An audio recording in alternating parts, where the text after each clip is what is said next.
commence lors d'un trajet en voiture. La voiture est rouge, c'est l'hiver, il pleut. La petite voiture roule sur la nationale 124, tandis que la pluie tabasse la carrosserie avec la rage des pluies qui cherchent la crue. Anne-Christine, accrochée au volant, écarquille les yeux entre les essuie-glaces. À la place du mort, Émilie serre les fesses. Elles viennent de quitter Toulouse et elles filent vers l'ouest. Émilie raconte une histoire, souvent une histoire née d'une histoire. Elle raconte qu'elle joue dans une pièce à destination d'enfants petits. Elle raconte comment plusieurs fois elle se sent enfermée. Le déclic, c'est ça. Émilie, comédienne, dans son personnage enfermée. Le début de notre histoire, c'est une comédienne enfermée dans un personnage enfermé dans une histoire qui ne sait comment parler aux enfants venus voir le spectacle. Quand les enfants déboulent sur scène pour regarder dans son panier, ou lui parlent « Je peux la prendre ?» dit la plume, je peux la prendre ?» Parce que son personnage n'a pas les mots. Alors la comédienne, elle ne sait pas comment s'y prendre pour percer dans la cage du personnage un petit orifice qui traverse l'histoire et faire sortir des mots qui iraient bien, des mots qui sauraient faire comprendre que non. Ben non, ça, fouiller dans son panier comme ça, ou lui poser des tas de questions sans arrêt, c'est pas possible. Et que taisez-vous, bon sang, je travaille moi, non mais sale gosse, est-ce que vous allez enfin vous asseoir et fermer vos...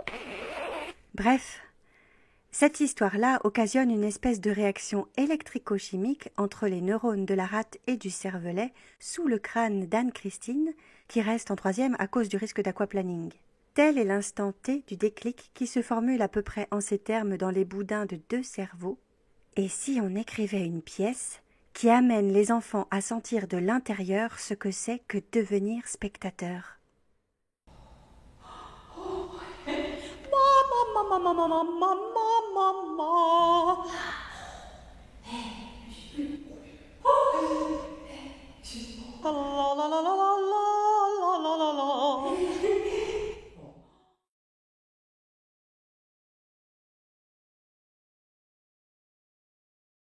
Alors j'ai l'impression que l'imagination, c'est une aptitude en voie d'extinction. Et à mes yeux, c'est un flux vital. Et ce projet,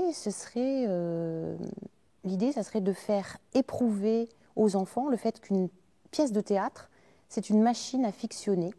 Au cours d'une représentation théâtrale, le plaisir qu'on éprouve, c'est celui d'une bascule du monde réel vers l'imaginaire, vers la fiction.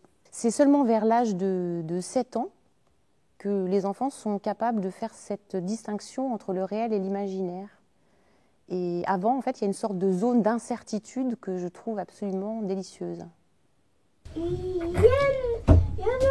arriveraient et sont pas vrais. Si c'était vrai, on pouvait voir eux et on dirait, c'était vrai, que c'est une histoire. Nous avons souhaité que le temps de l'écriture coïncide avec des ateliers pour être à l'écoute des enfants. La démarche, c'était une sorte d'emboîtement de la pédagogie et de la création.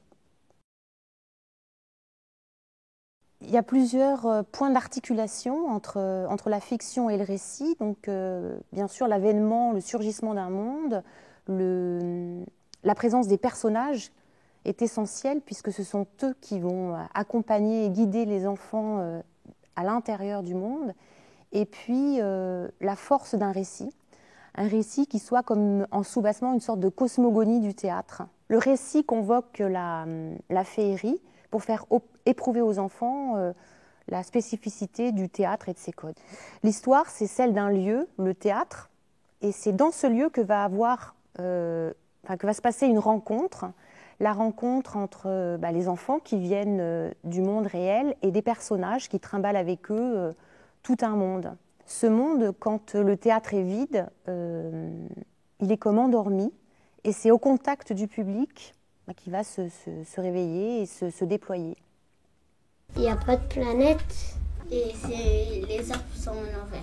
Et aussi, la Terre est en dessous du Soleil. Attends, le Soleil est en dessous de la Terre. Et après, les nuages, ils étaient aussi à l'envers avec le Soleil. C'est là. Tombé. Mais je sais pas comment ils ont fait jeter et les nuages, comme ils étaient à l'envers.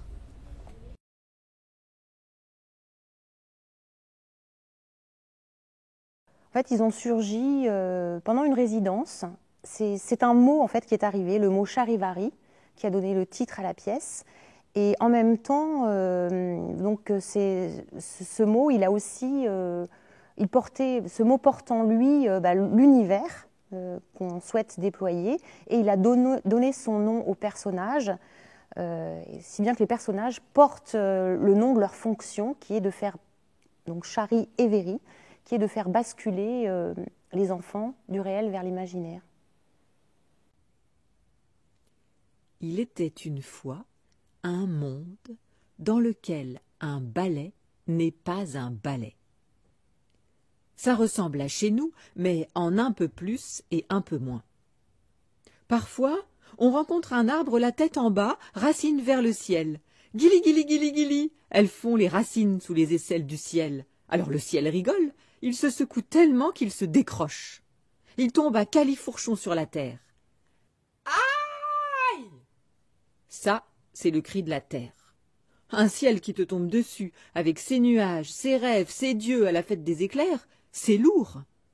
La terre se dégage, elle fait un roulé-boulé, une galipette, et vas-y, chandelle! La terre touche la place du ciel. Le voilà, le monde de Chari et Véry. Chari aime la fiesta. Ouh, fiesta! Chari crache du feu. Véry aime le thé d'Argélil, my darling. Chari a peur, des yeux des poules, des dents du pain, des bras de fer. Véry cache sa peur dans sa manche. Parfois, il se chatouille tout seul, ça détend. Chari parle la bouche pleine, il avale les mots, ça fait mal au ventre les mots qu'on ravale. Véry se regarde dans le miroir. Il aime les bijoux. Parfois, les mains de Chari se promènent toutes seules. Véry dit « Ciel !» Le dimanche, Véry lit le passé dans les étoiles. Tu sais quoi? En bas du dos, Chari a un pelage d'ours. Un vrai pelage doux, très doux, mais chut.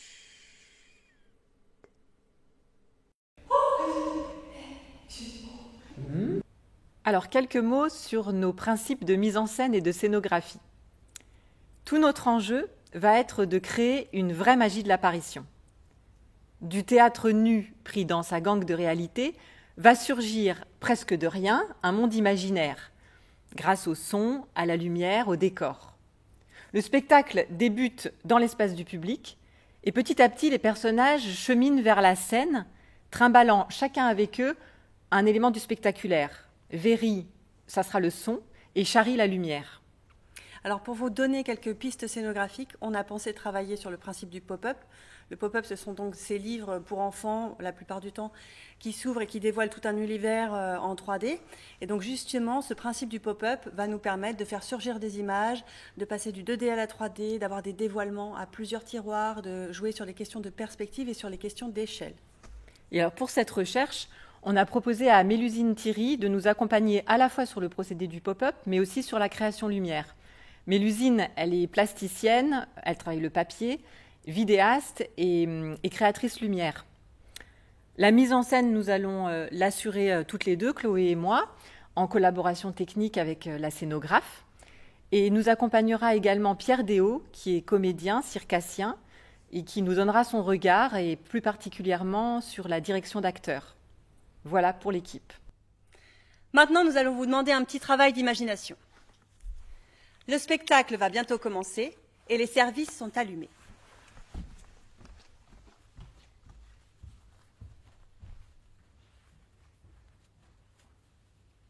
Le public va rentrer par cette porte. Ça y est, les enfants rentrent. Ils s'installent rapidement devant, ils ont envie d'avoir la meilleure place. Les parents sont nerveux. Est-ce qu'il n'y a pas quelqu'un qui va s'asseoir devant leur progéniture, grand comme ça, ou bien une grand-mère avec des cheveux comme ça, ou bien est-ce que leur enfant va réussir à tout voir? Alors ça se bagarre, ça se mouche, ça se bouscule. Tout le monde est assis. Oui, enfin assis, façon de parler. Debout, accroupi, à genoux. Tout le monde est à sa place. Olga, fauteuil 7, rang F, chuchote à Wassim. T'as vu? Il y a quelqu'un qui dort derrière. rumeurs circulent. C'est quoi? C'est qui? C'est Chari qui dort là dans les fauteuils. Fauteuil 13, 14, 15, 16. Rang V. Voilà, il s'éveille. Avec cette impression, avoir déjà vécu ce moment. Oh, ce qui le tire de son sommeil, c'est la présence des enfants. Comme l'éléphant cherche l'eau dans le désert, le personnage tire sa vie du public. Qui sont ces enfants? Il ne le sait pas encore, mais il est comme attiré par eux. Il s'approche, sans déférence pour les fauteuils, qu'il enjambe. Pour lui, un fauteuil n'est pas plus respectable qu'une branche morte au fond d'un bois. C'est qu'il vient de naître. Que connaît-il de ce monde? Il s'approche, ravi, curieux. Il renifle, il effleure une chemise, tripote une bouclette, compare ses mains et les leurs. Soudain, il se fige, comme si quelque chose lui manque, quelque chose de très important. On dirait qu'on lui a pris son chapeau, ou qu'il est venu sans chaussures, ou qu'on lui a coupé un bras. À ce moment-là, on entend quelque chose.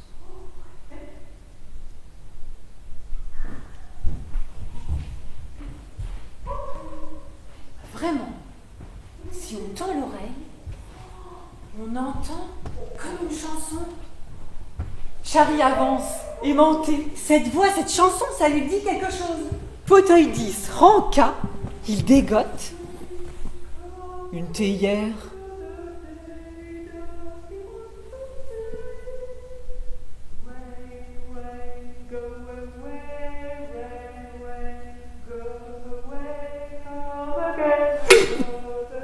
Mais alors, il y a quelqu'un là-dedans? Oui, je vas-y, volant. Ah, mais oui, bien sûr. C'est Véry là-dedans. Véry tout petit. Tu veux écouter? Véry, grand amateur de thé, existe. Mais alors, comment est-ce qu'on fait quand il est tout petit là-dedans? Faut le sortir de là. Chari sans Véry, c'est le sel sans le poivre, l'allumette sans la boîte. La moutarde sans la mayonnaise. C'est ainsi que d'un petit trou de tissu issu du petit trou du bec de la théière va naître un grand Véry. Dans ce spectacle, vous verrez pareil au génie dans le conte d'Aladin, une actrice surgir d'une théière. Le monde qui vient avec Chari et Véry n'a plus qu'à se hisser et prendre sa mesure. Ça commence par bribes, Un lambeau luciolaire, un diamant désert. vous verrez.